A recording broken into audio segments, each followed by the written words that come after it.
You've likely felt it at the pump or the grocery store. When global tensions rise, energy prices usually follow, creating a direct strain on household budgets. The early 2026 war between the US, Israel, and Iran triggered a wave of panic in the global oil market. Investors feared that the conflict would choke off vital supply routes, making crude oil increasingly difficult to obtain. This chart shows Brent crude, a major global benchmark pricing 2/3 of internationally traded oil. You can see the sharp spike here, crossing the $100 mark as the risk of supply disruptions intensified. High oil prices act as a tax on the entire economy.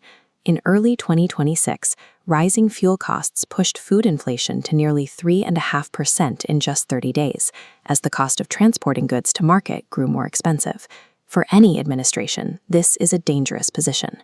High energy costs impact every voter and business, creating significant political pressure as major elections approach. To counter Iran, the US relies on its primary economic weapon, sanctions.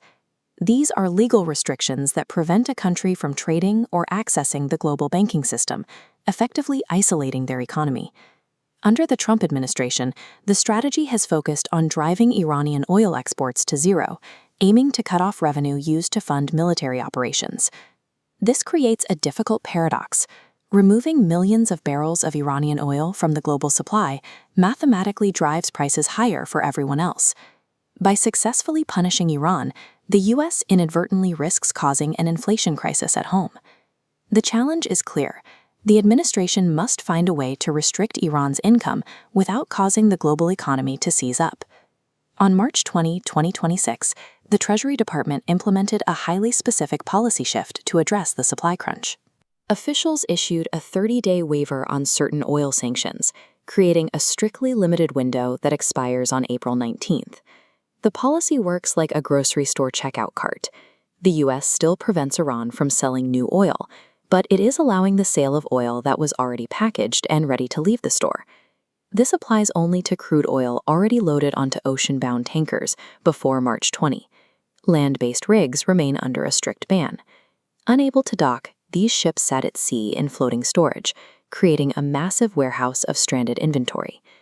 By focusing only on these existing cargoes, the US can inject immediate supply into the market without allowing Iran to secure new long-term contracts.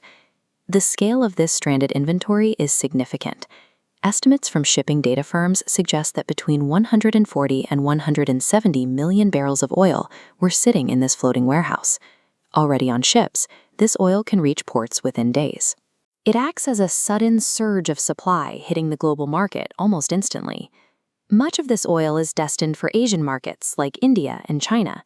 These nations operate oil refineries specifically designed to process the medium and heavy crude that Iran exports. Buyers have a strong incentive to move quickly. Stranded Iranian oil is often sold at a significant discount, allowing countries to save billions of dollars while the waiver is active.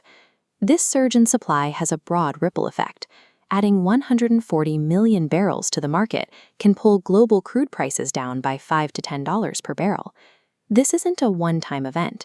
The US recently used similar temporary waivers for Russian oil, making this the third time in a short period that this strategy has been deployed to manage energy costs. In this context, the waiver functions as an emergency relief valve, prioritizing short-term price stability over a total economic blockade. We often think of geopolitical sanctions as giant, immovable brick walls that permanently cut one country off from another. These sanctions actually operate as dynamic systems. The US can strategically open a controlled floodgate to manage global economic emergencies, and then slide it shut again once the pressure is relieved. This remains a short-term measure. The broader sanctions on Iran's future operations and their shadow fleet of unofficial tankers remain fully in place. There are still risks involved. While the waiver helps today, the ongoing conflict continues to threaten global supply chains once the 30-day window closes. The next time gas prices remain stable despite a major conflict on the news, it may be because a hidden policy just released a massive surge of inventory from a floating warehouse. Is a 30-day fix enough to truly stabilize inflation, or is it just delaying the inevitable? Let us know your thoughts in the comments.